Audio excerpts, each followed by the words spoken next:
Watla jinge kinwan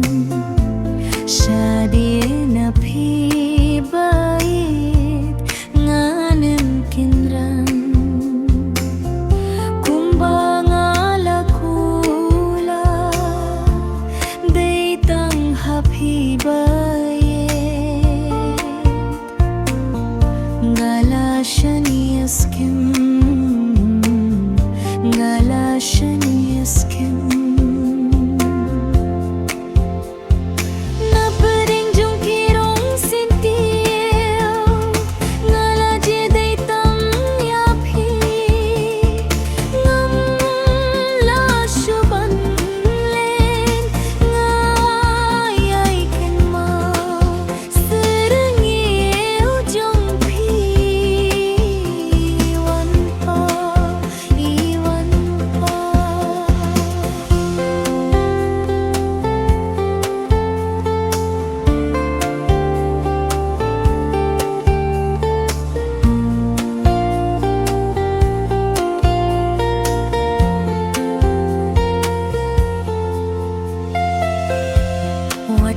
Perkhat khuslai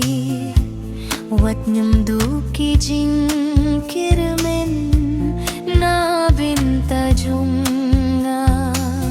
lada long kat palong lada ja kat paka ja ngandon bat phisherta ngandon bat phisher